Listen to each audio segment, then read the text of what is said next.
Caribbean Latino Studies Research Colloquium Series, and today we have Professor Kevin Young from the History Department who's going to talk to us about revolutionary coalition building in El Salvador in the 1970s. Let me tell you something as a way of introduction. So Professor Young's main research and teaching interests are in modern Latin America. He has recently completed his first book titled Blood of the Earth, Resource Nationalism, Revolution and Empire in Bolivia, 1927-1971. The project argues that recent Bolivian social movement in defense of the country's natural gas has their roots in the mid-20th century, when the quest for national control over mineral and hydrocarbon resources became the most important driving force in urban politics. Professor Young's other research analyzes social movements, coalition politics, and political power in the Andes, Central America, and the United States. His research areas are modern Latin America, especially the Andes, U.S.-Latin America relations, political economy, social movements, political sociology, and media studies. And he has currently taught courses like History 595L, Latin American Revolutions, History 397 PA, Poverty, Inequality, and Alternatives in Latin America. And he has another series of publications, but we will go through that. And the floor is yours. Thank you all for coming, and thank you to the Center for the invitation. I see at least one person in the audience who has had the kindness and bravery to attend 2 of my talks in the last 3 weeks. So thank you for attending, putting up with hearing me speak. My interest for this project is in the 1970s in El Salvador. El Salvador, as many of you know, had a very brutal civil war that lasted from 1981 to 1992. So my research is looking at the preceding years, the decade or so prior to the outbreak of this guerrilla insurgency, which was trying to overthrow a U.S.-backed military regime. Few moments in Latin American history have seen the kind of political mobilization that El Salvador did in the late 70s. There was widespread grassroots political mobilization on a scale that was virtually unprecedented, not just in El Salvador, but it was at a level that we've seldom seen in Latin America, which, as you know, is a region characterized by a rich history of social movements and political mobilization. On January 22nd, 1980, around 5% of the country's population marched in San Salvador, the capital, to commemorate the 1932 government killing of between 10 and 30,000 peasants who had launched an uprising. And the marchers in 1980 were also protesting against state repression in the present. At least 49 of the protesters that day were killed. And soon after that day, state violence by the regime would become so extreme that nonviolent protest action would cease in favor of armed guerrilla war. But the half-decade prior to January 1980 is the period I'm interested in. And it's remarkable in historical context, not just for the scale and the increasing militancy of political mobilization, but also for the remarkable urban-rural coalitions that fueled that mobilization. Coalitions of diverse sectors of the population, urban students, workers, teachers, and campesinos in the countryside. Many of the surviving activists, both urban and rural, who I talked to, stressed the atmosphere of solidarity and the way that disparate groups, in the words of one elderly activist, quote, struggled for a common good during this era, the 1970s. The largest cross-sector coalition that I'm looking at was called the Bloque Popular Revolucionario, or the Bloque for short, BPR.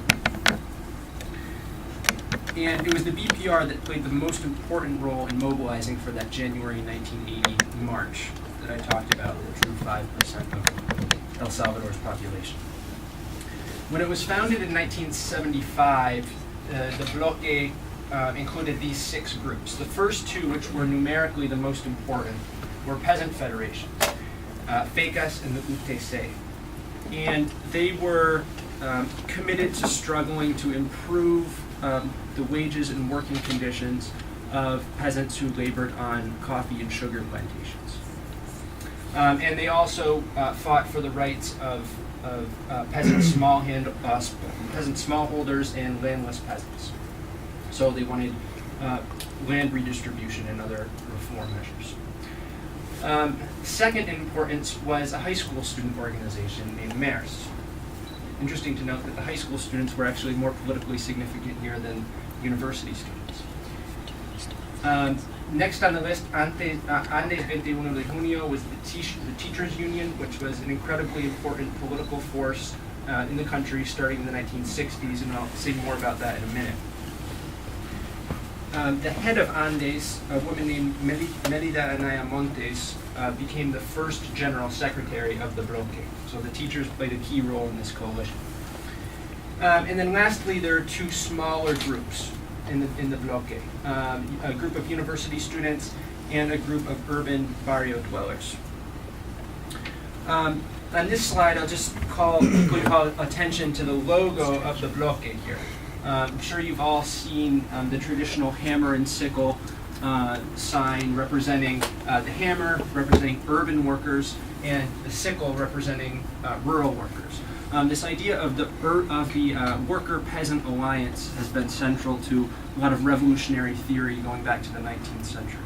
So leftists and Marxists in particular wrote about the need to form an alliance of these exploited and oppressed sectors of society. Here there's a bit of a variation on that symbol, adaptation of that symbol to the Salvadoran scene, using the machete in place of the traditional sickle with the handle and then the curved blade. From its start in 1975, the Bloque had a close relationship with this guerrilla group, las FPL, or the Popular Liberation Forces. The FPL was the largest of the 5 guerrilla groups that would eventually converge to form the FMLN in 1980. And the FMLN was the guerrilla coalition that was trying to overthrow the regime. So the FPL was the largest of those 5 groups. And it had close ties to the Bloque from the start. But while the guerrilla's central command structure exerted a strong influence within the Bloque leadership, the Bloque was not just a front organization. The Bloque was formally a nonviolent civilian organization that was far bigger than the FPL, which at this point was a clandestine guerrilla group operating in a context of intense state repression. So although there were close ties between the armed guerrillas and the Bloque, it's important to emphasize the Bloque's relative autonomy from the guerrilla leadership structure. So this is a quote from Facundo Guardado, one of the very few surviving former officials of the Bloque. And he says that the Bloque, quote, took on its own life and its own dynamics. So it was relatively autonomous or relatively independent of the armed guerrillas in the 1970s. So the main question that I'm interested in answering is how this remarkable coalition of the Bloque was possible. You know, revolutionary theorists and leftists over the centuries have often, like I said, suggested that the worker-peasant alliance was crucial to making a revolution. But that's seldom materialized in practice.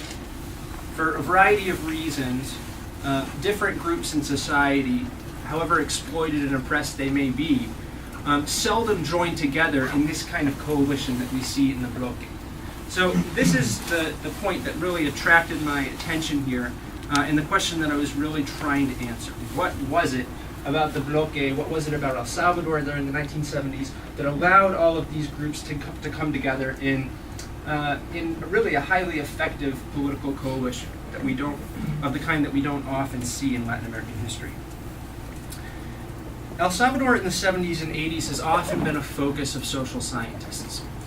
And they've particularly tried to answer the question of where the Salvadoran Revolution came from. Why did it happen? Why did this revolutionary movement emerge? Most often, scholars in the political process or political opportunity school emphasize the role of state repression in giving rise to this movement. So the story goes that the state engaged in a pattern of savage and increasingly indiscriminate repression against nonviolent civilian protests, which then drove people to armed struggle by around 1980. So in other words, many scholars focus on the way that state actions shaped popular protest. Everything from the number of people who joined the resistance movement to the strategies they choose to resist, to the configuration of coalitions within the resistance. There's certainly much truth to that explanation. Yet I argue that these accounts place too much emphasis on the state's actions. State-centered and structural analysis must be accompanied by a closer examination of the ideas and the strategies and the decisions of activists themselves, the revolutionaries and their supporters. The decisions and strategies of those people were not determined only or even primarily by state actions.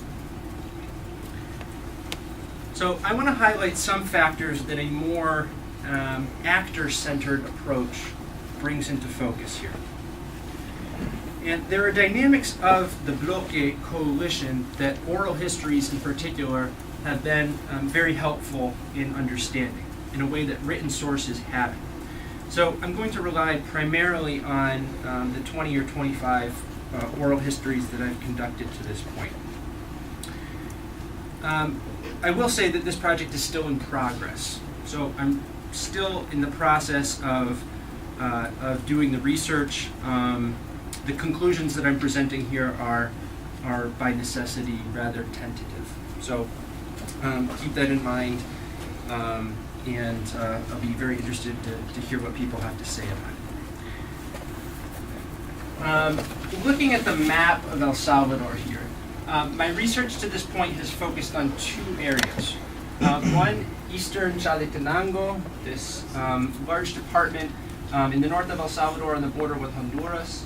The eastern part of Chalatenango was a stronghold of the guerrilla insurgency. It was what was known as a liberated territory during most of the 1980s. So the guerrillas effectively controlled a very large portion of that department.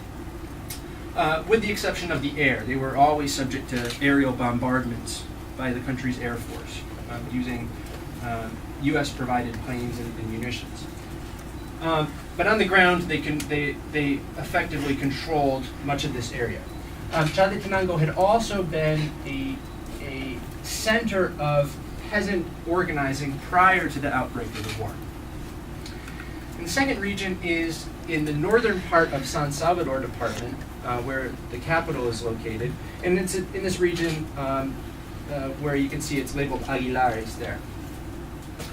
Aguilares was a center of, a stronghold of FECAS, one of the two peasant organizations that I mentioned. And Eastern Chalatenango was a stronghold of the UPC. So just to try to keep that visual map in mind as I go through. One of the challenges in talking about El Salvador is there's this endless number of very long, unwieldy organizational abbreviations. So a lot of people who work with Latin America will be familiar with that problem. And then oftentimes they have dates appended to the end of the name, so it makes it even more confusing.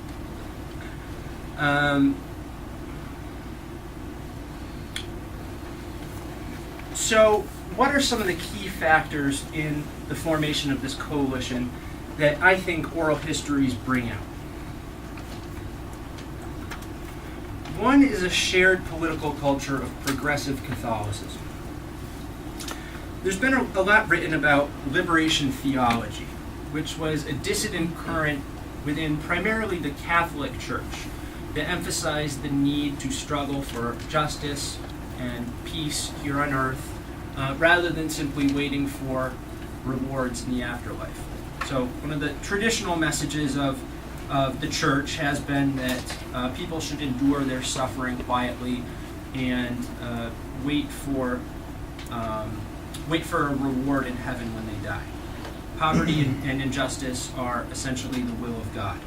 So liberation theology in the 1960s and 70s was had a very radical challenge to that message, saying that no, people have a right to a decent life and a right to basic justice here on earth. They shouldn't have to wait till they die, and they have a right to engage in political organizing to achieve justice.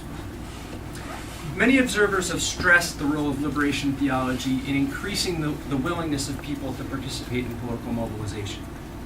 And El Salvador and several other Latin American countries are good examples of that.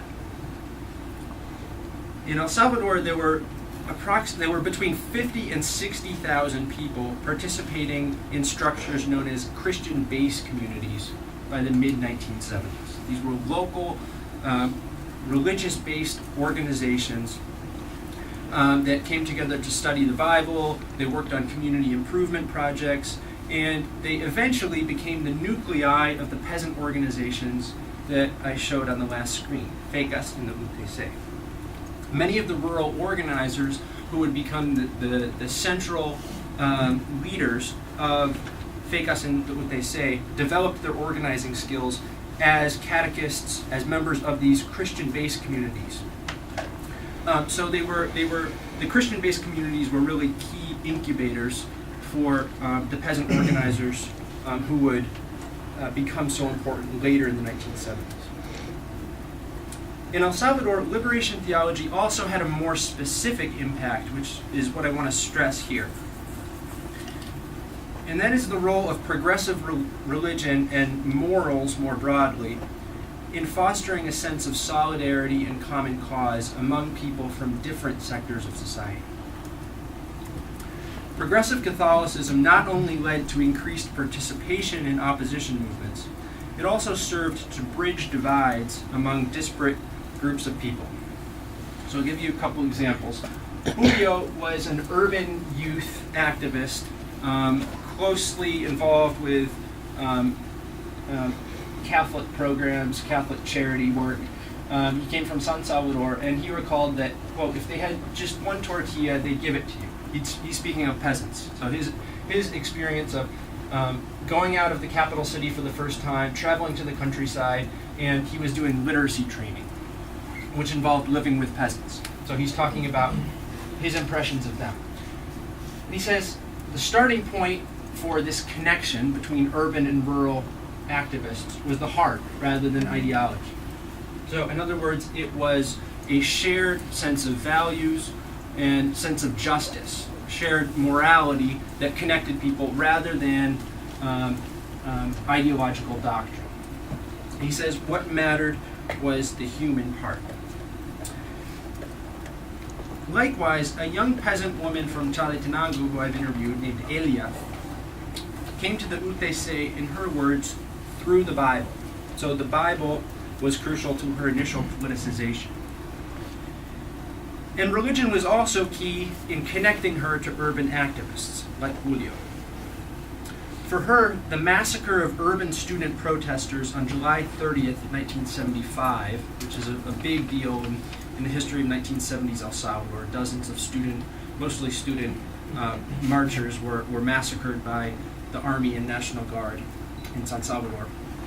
That massacre was especially significant, and it was right around the time that this woman, Elia, was becoming politicized and getting involved with the UTC in Chalatenango. Peasants were not only present at the march that day, but they also mobilized in large numbers after the massacre to denounce it. In the week after, when they were protesting this massacre, Elia's cousin Rosa, also from the same region, was captured and tortured. Through that joint mobilization and the ensuing repression, urban-rural alliances were consolidated and reaffirmed. Another example that I want to give from the same region as the woman Elia that I just mentioned, a woman named Maria. She was also from Chalatenango. She also played a central role in the UTC and later in the FPL, the guerrillas. She recalled that the peasant grassroots had such a degree of solidarity that if the teachers had a grievance and went on strike, we campesinos, or peasants, went there to support them. Her explanation for that spirit of solidarity was twofold. I asked her explicitly why was there such a sense of connection to sectors like the teachers.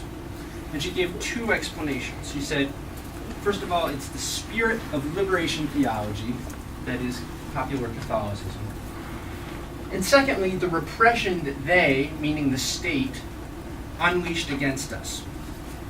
So in other words, Maria was pointing to both the role of the state and the political culture of the grassroots and explaining the emergence of this coalition.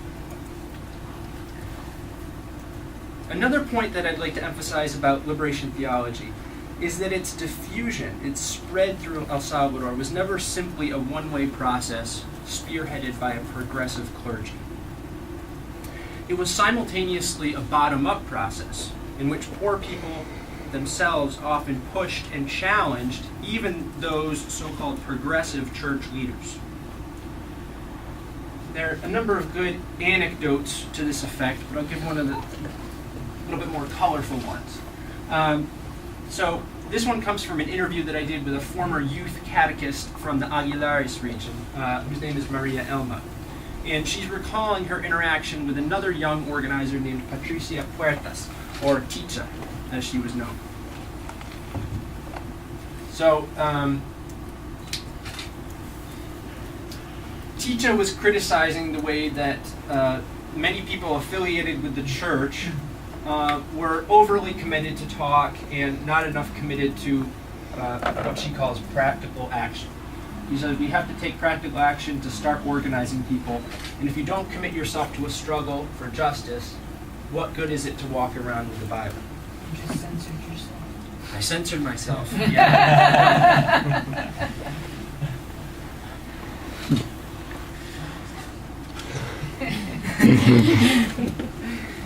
Slip by me. Well, I put it up there. You can read it. I didn't feel capable of fully recreating what her tone must have been. You would have to say puta, no? Yeah. But I think it's in some ways it's interesting that she was vulgar and she used vulgarity. She was a catechist working with the church, and it shows the way that rural catechists, even women, were not simply submissive. They were not simply imbibing the religious doctrine conveyed to them by progressive clergy, and they weren't afraid to use the word fuck. So it says something about the dynamic contribution of peasants here. And it also, this particular example also shows that not all peasant organizers were men. This is sometimes implied in accounts of Salvadoran women's history and in the history of the peasant movement itself. So the stories of people like Ticha suggest that we need to rethink the role of peasants themselves in liberation theology, in the emergence of the guerrilla insurgency, and in this coalition that I'm focused on here, the Bloc. The rural activists themselves shaped collective mobilization in important ways. They weren't just passive followers of urban radicals, and the women were not necessarily passive followers of the men. And this pattern is especially apparent in the Bloque and in the FPL. The second factor I want to emphasize, I have three, is the history of interactions among the people and groups who would form the bloque prior to its formation. The Christian-based communities and related projects like literacy training were key sites of interaction, but there were others as well. Two of the other crucial moments were the nationwide teachers' strikes of 1968 and 1971, which brought the school system to a standstill all over El Salvador. In 1968, at the school that Facundo Guardado attended in the town of Arcatao in Chalatenango, the teachers there made a concerted effort to reach out to students and parents to court the support of both students and parents and get them on their side as they prepared to mobilize for this strike.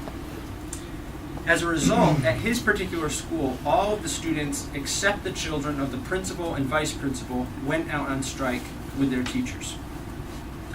Several other rural activists who I've talked to, who were high school students at this time, recalled that they joined the national high school student movement, MERS, precisely at the time of these strikes. So the teachers' mobilization here is incredibly important for peasant mobilization, as well as the teachers' own struggle. The connections between teachers and peasants would remain strong in later years. Teachers played an important role in starting branches of the UTC in Chalatenango.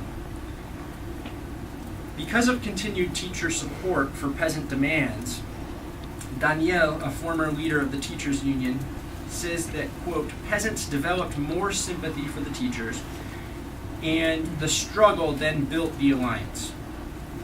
The memory of that shared struggle remains prominent in many activists' minds even today. As the struggles of the 1970s progressed, the spaces of interaction among different worlds multiplied. Student activists and religious people from the cities would often accompany peasants in their mobilizations in the countryside. And one of the key forms that took was the land occupation. Peasants would move in and occupy these large landed estates to try to take it over and start farming. And even more importantly, to try to call national attention to the plight of the peasant. Just as importantly, peasants would travel in huge numbers to San Salvador and other cities to take part in marches and factory occupations. In the words of Delia, a youth catechist and later guerrilla from the countryside, those marches, rallies, and occupations became vital, quote, meeting points for activists from different backgrounds. While my stress is on peasants' role in the Bloque coalition, we also need to understand the contributions of the people who came from the city. The priests, the university students, the high school students, the teachers, the workers, professionals. The story of the 1968 and 1971 teacher strike suggests that teachers' approach to peasant problems was very significant in allowing them to garner peasant support for their sector's struggle. I think we could just as easily imagine the parents of these school children mobilizing against the teachers, because the teachers, by going on strike, were perhaps depriving their students of education. That's something that's happened in many other countries, including this country recently. And in this case, it didn't happen. Parents did not mobilize to denounce the teachers.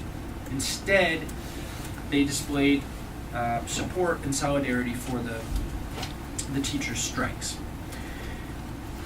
The same was true of the FAPLA guerrillas in some ways. The FAPLA, whose initial founders were Marxists from the city, had certain advantages over some of the other competing urban-based guerrilla groups that allowed them to forge bonds in the countryside.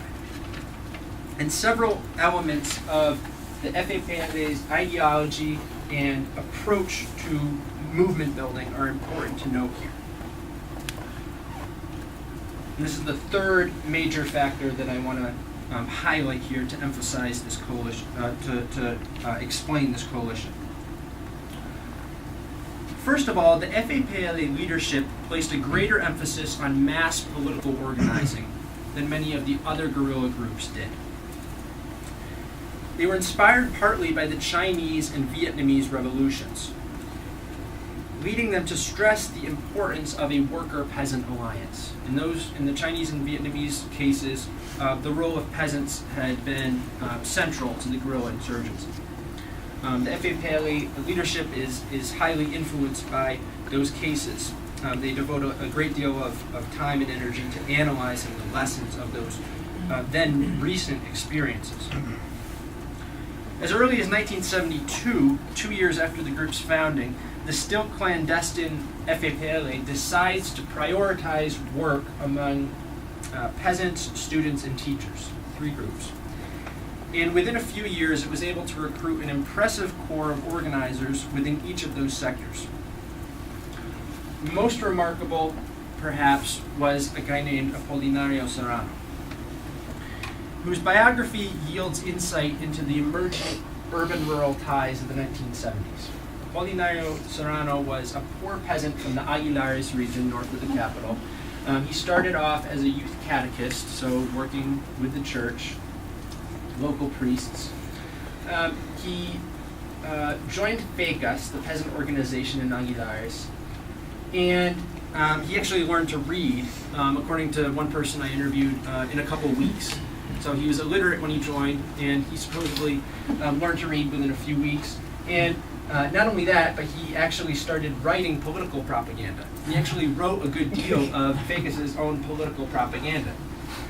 So pretty impressive, rapid learning curve there. He also becomes the leader of this peasant coalition called the FETC, the Federación de Trabajadores del Campo, which is FECAS and the UTC, which merged in 1978. So he's arguably the most visible, most consequential peasant leader of the pre-war era. He's killed prior to the formal outbreak of the war. He's killed in 1979. By the time he was killed, though, he was already a FAPLA militant and Central Committee member. Here are just a couple examples of propaganda from this group, the FAPC, which he may well have had a hand in drafting. The one on the left you can't see that well, but it's okay. There's both women and men struggling together. The woman's actually holding a machete. Here there's a big march of peasants. In the upper right-hand corner, the terratenientes, the big landowners. And for those of you who know Spanish, if you look closely at the slogans here, you'll notice that most of the slogans have to do with the lucha reivindicativa, so the struggle for basic bread and butter demands. Better work conditions, better wages, better meals on the plantations. They talk about salary hikes. And then in the back here, kind of out of the foreground, there's a sign that says "Death to Capitalism." So there's a clear ideological message kind of muted and kind of put in the background there, whereas the bread and butter demands are the ones that are highlighted. The FAPLA would have had a significant role in shaping the content of these publications. So I mentioned that Apolinario himself was an FAPLA militant and leader, member of the Central Committee, which was, the body that kind of made the decisions about what the organization's priorities would be. However, there was some autonomy, just basically by virtue of El Salvador's repressive climate in the 70s. It was really ultimately impossible for a central committee sitting somewhere to dictate exactly how propaganda would be shaped all around the country. There were local propaganda committees that constructed their own propaganda, like these publications, within the broad parameters that the FAPLA established.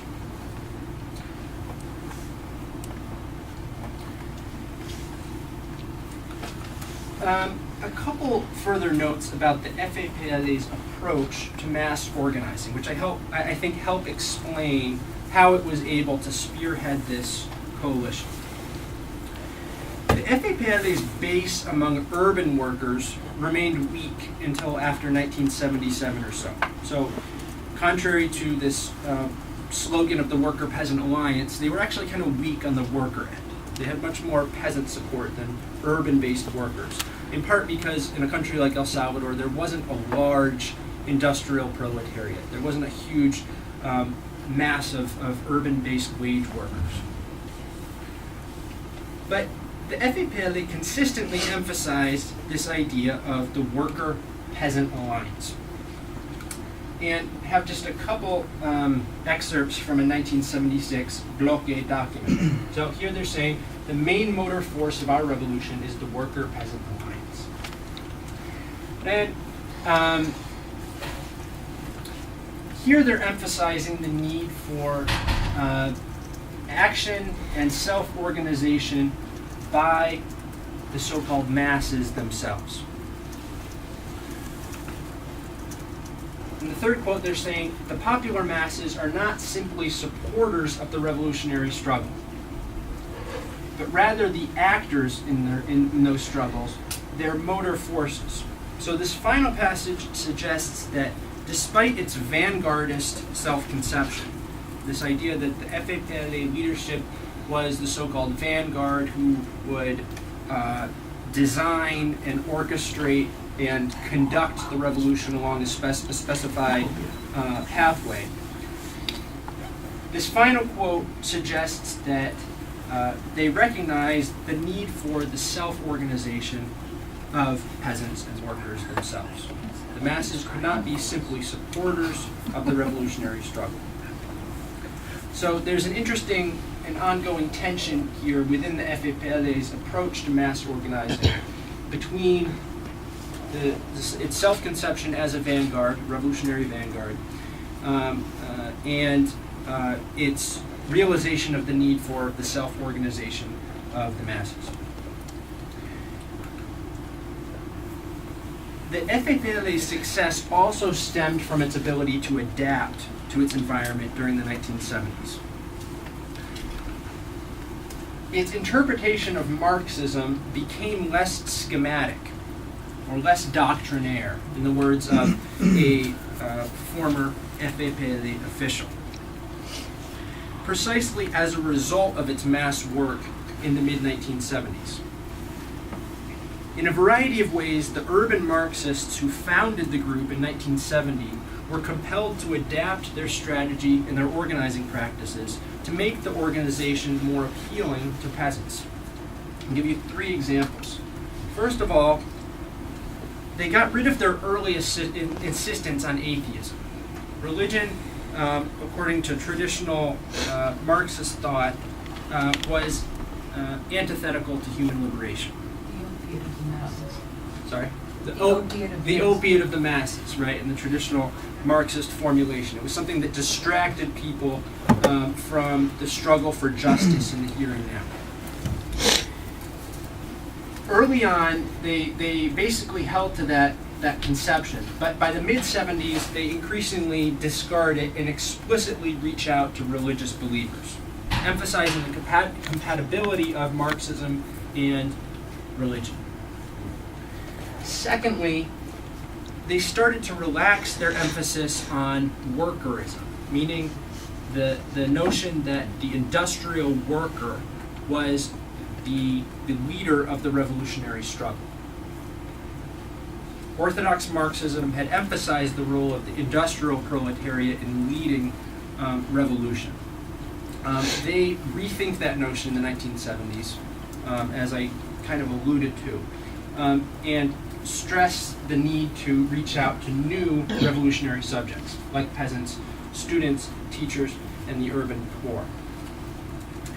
And a third way in which they adapted is something I alluded to before, an emphasis on the need for self-organization or autonomous organization, or semi-autonomous organization of popular sectors. And this is apparent not just in the pre-war era, but also during the war itself. In the liberated territories of eastern Chalatenango, for instance, the FAPLA organized, promoted a structure known as local popular power councils, which effectively governed huge portions of the Salvadoran countryside. So, while the urban radicals who formed El Salvador's guerrilla forces are sometimes criticized as arrogant or authoritarian or sectarian, and while some of those critiques are understandable, there were also aspects of their thinking and strategy that facilitated coalition building. Especially in the case of the FAPLA. They were willing to rethink some of their old conceptions of what a revolution would look like in order to adapt their thinking and their strategy to the environment that they saw around them. Moreover, the FAPLA's urban leaders were never fully in control of how the bloque developed over time.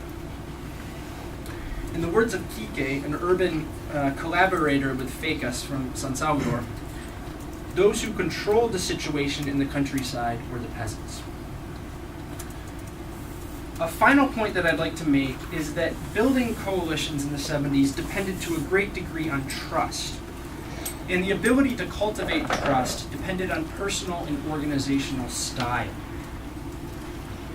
This factor comes out much more in oral histories that I've done and in other written sources. Many of my interviewees recalled a strict, unwritten code of interaction. Not only could people from the city not be voting members in peasant-based organizations, they could expect no special treatment or privileges based on their backgrounds.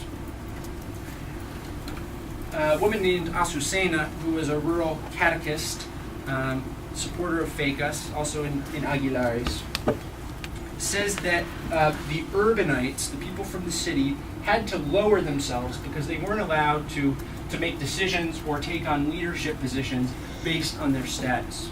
So if you come from the city, you need to humble yourself. You need to abide by our rules, and not come in with an arrogant attitude as if you're going to start running things.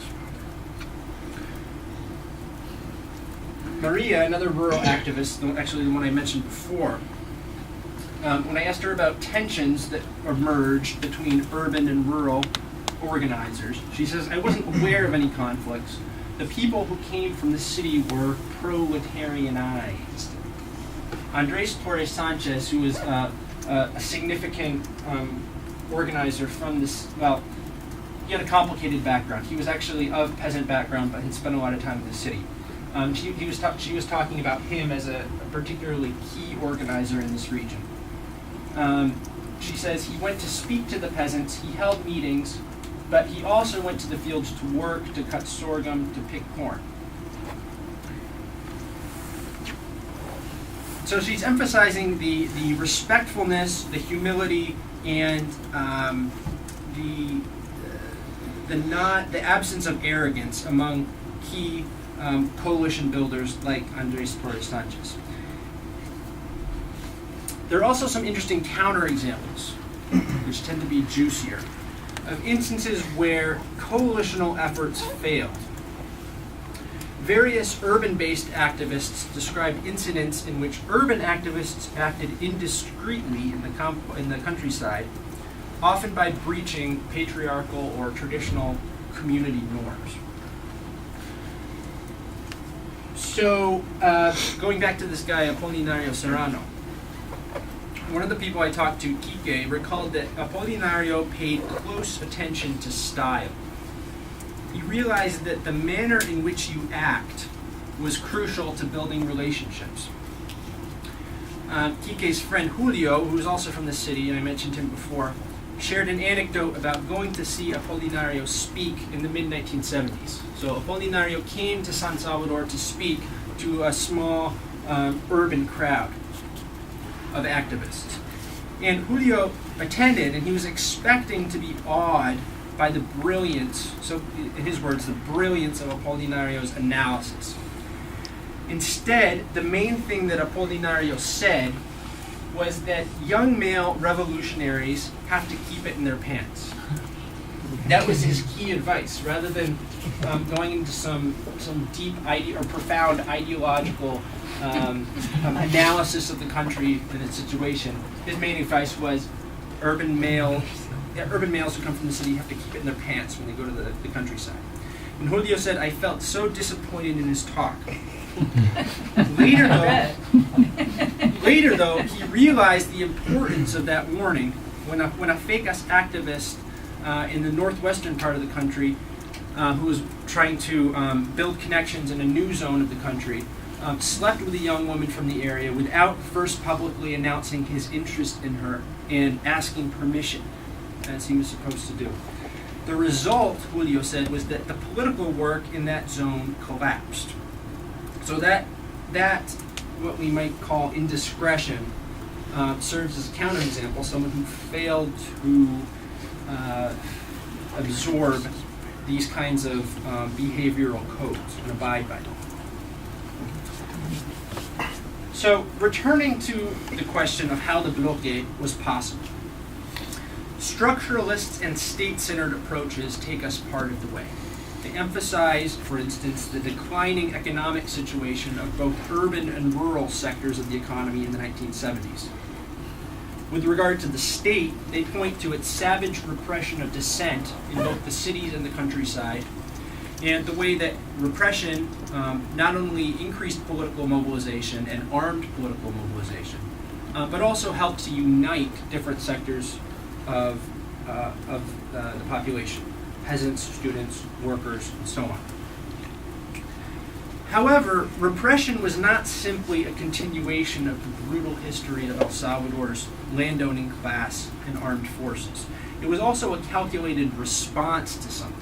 It was a response to widespread mobilization, including the specter of urban-rural collaboration. In the mid to late 70s, nonviolent action itself was increasingly militant and confrontational, including widespread factory occupations in the cities and seizures of land in the countryside, as I mentioned. In 1979 to 80, there were 161 reported land occupations in the countryside. This is a country approximately the size of Massachusetts. 161 land occupations in that geographic area. Some of the most vicious local instances of repression that preceded the war, such as the May 1980, there's a very famous massacre of approximately 600 fleeing peasants who were trying to cross the border into Honduras. This was in May 1980. That massacre occurred almost immediately after and in the context of land occupations in the area. And it occurred in the context of actions, land occupations involving both urban and rural activists. So these were sites where the idea of the urban-rural alliance was being implemented, and it was very frightening to Salvadoran elites. So I'd like to offer three conclusions in wrapping up. Grassroots militancy in the 70s, most of it being nonviolent, in a sense necessitated repression. And I'm not saying here that the movement itself triggered the repression, or I'm not saying that the movement itself was responsible for the repression. I'm saying that its demands for basic justice were impossible to fulfill without the traditional landowning elite giving up some of its wealth and privileges. It was unwilling to do so, and therefore resorted to armed repression. Secondly, the threats to elite power were intensified by urban-rural cross-sector collaboration, which I've talked about. And lastly, oppositional coalitions like the one that we've seen in El Salvador depended not just on state repression or structural conditions. They also depended on ideas, ideologies, and the decisions of participants. So far from being predetermined or conditioned primarily by the actions the state took, the bloque emerged and took shape and achieved the success that it did, in large part because of the actions and decisions and ideas of the people within it. The ability to forge lasting alliances depended in large part on the thought and the choices of activists. Thus, while repression did tend to radicalize popular forces, it was also a response to prior radicalism. Delia, one of the catechists I've mentioned before, says that it was a tide that the right started to see. Something was happening and they needed to stop it. Okay, I'll stop there.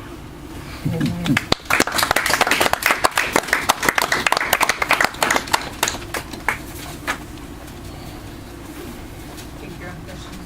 Yeah, so people have questions or comments, love to hear them. Agustin? Well, thanks for this really great talk. Sonia and I were saying here that Professor Alvarez and I were saying here that it took us back to the 1980s, no? The solidarity movement that was so important here. And I think I told you, I was in 1986 in El Salvador. And he was impressed, but I haven't seen anything like that. What it came out of that, the Unión Nacional de Trabajadores Salvadoreños, put together all the instances of civil society and had different kind of alliances to the Liberation Front, the FPL in Chalatenango and the other one in Morazán. This is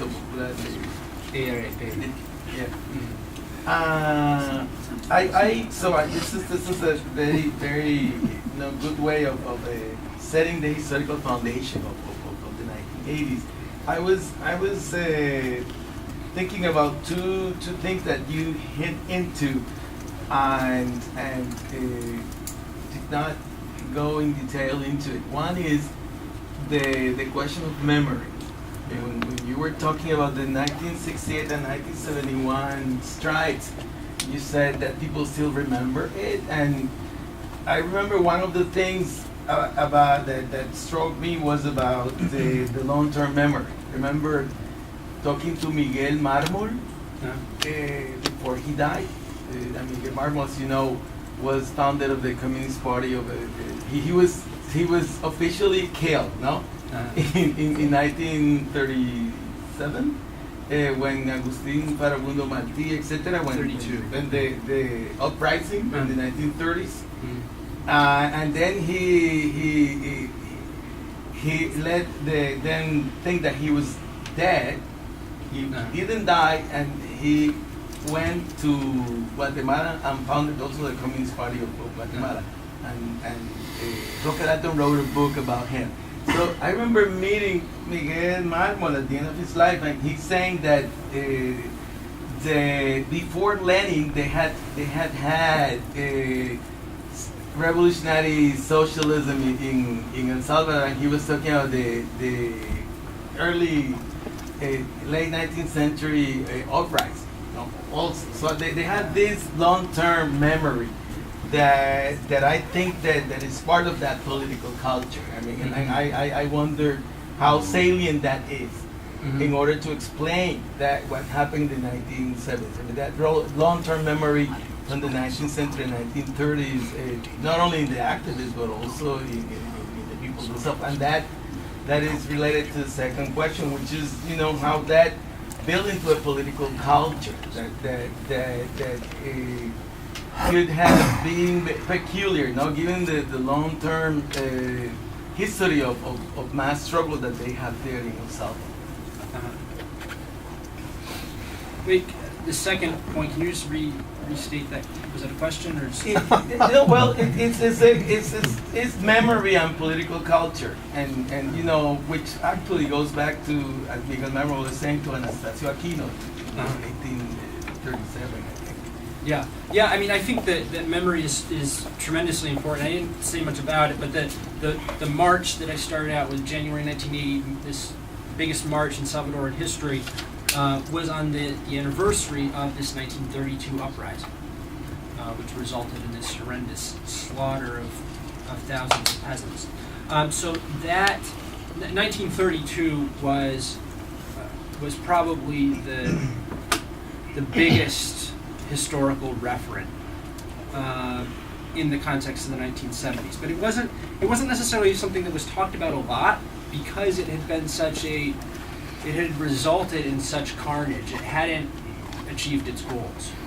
So I think that the activists who were trying to commemorate that 32 uprising and massacre they kind of had to walk a fine line because they wanted to emphasize the heroism of it, but they didn't want to emphasize the results of it because that would potentially inhibit mobilization in the present. At least that's kind of my hunch. But 1932 is one of the big historical reference points during this era, increasingly throughout the 1980s. I think that prior historical precedents were there. Anastasio Aquino, prior Salvadoran revolts were also in the minds of some organizers, but not as central. One concept that, in terms of memory, that I think might be helpful, Silvia Rivera, this Bolivian sociologist, refers to memoria corta and memoria larga. So long-term historical memory, collective memory, and short-term memory. And there are, with the exception of Marmol, there weren't a lot of people who had participated in events of 32 who were actively involved in the Salvadoran left in the 1980s. So that collective memory that did exist was primarily being transmitted through, other people secondhand. But there were more proximate, more recent historical events that were also crucial to collective memory. I think the teachers' strikes were good examples of that. But it's really good questions and good points, and it's something I will think more about. Yes, Go ahead, Lo. So, I guess two questions are both sort of related to this memory stuff you're talking about. One would be in interviewing folks and talking with them, have you seen any tendency to align their memory of the 70s and 80s with their lived experience subsequently and their current reality, et cetera, not with a view to questioning the authenticity or accuracy, or no, but the way in which that sort of memory hall of mirrors effect works. But then the other question that I'm really fascinated by is several of your informants, many of them were catechists, lay catechists. Did you interview people, or do you know other people who have done any work on the high school, radicalized high school students, where the repression was arguably most horrific and early? In other words, people who entered into this whole experience as high school students, urban high school students fleeing, and that sort of thing. Mm-hmm. Yeah, very good questions again. The way in which subsequent history has shaped their memories of the 70s and 80s is, it's of course a big question, big recurring question when scholars talk about historical memory and collective memory.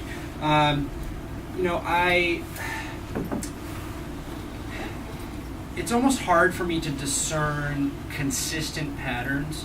You find people who are completely disillusioned with the defeat of the revolution and the subsequent era of neoliberalism, and even the performance of the FMLN in power since 2009. So you find, former activists who are completely just stuck in this state of despair with the outcomes of the sacrifices that they made for 12 years or more. And you find other people who are, the opposite end of the spectrum, and they emphasize the gains that were achieved, even though the FMLN did not triumph. The democratization of the country, the eventual electoral triumph of the FMLN, the institution of some social democratic reforms, and then there's people in between. It's a spectrum in terms of how people think about whether it was worth it or what their efforts and their sacrifices achieved. I do sense a certain nostalgia when people think back to the organizing of the 70s. I think I mentioned a quote at the beginning, elderly activists who talked about the ways that people struggled for a common good in the 70s. It's a poignant contrast to what she perceived in the present. Although she and her community is still well organized today, the reality of the country is quite different. The level of political mobilization is much, much lower than it was 25 years ago. With all of the gang violence and crime and out-migration and all of the other problems that El Salvador faces, I think there is a certain nostalgia. And I'm still kind of trying to figure out exactly how to factor that into my analysis of the oral histories. But it's a good question. The catechists and the high school students. Yeah, it's a fascinating question. Like there's actually not much said about MERS, the high school students. That'd be a fast way to do that. There's not much said in the literature about the high school students, and I was actually surprised to learn that they were so central to the bloque. A number of people commented on that, and there's very little written on them that I've found. And I've only done a couple of interviews with people who happen to be in MERS, but it was mainly focused on their participation in these other two organizations. They were rural participants in the high school student movement. And I really want to find more MERS activists to interview. That's one goal of the next couple years is expand that portion of the project. So, great comment. Peter? I have a comment and then I'd like to ask a question. The comment is, I don't know a great deal about the FMLN, but when you spoke of vanguardists and the masses, it occurred to me that that's very Maoist rather than Leninist. And then later on, the Serrano, keep it in your pants, that's almost directly from Mao's dictums to his revolutionary army. Respect all women, take nothing from the peasants, not even a grain of rice. Any chance that he may have read Mao? There's certainly a chance. I know he read some Marx. Again, someone who had just learned to read and try to read Marx as one of the first things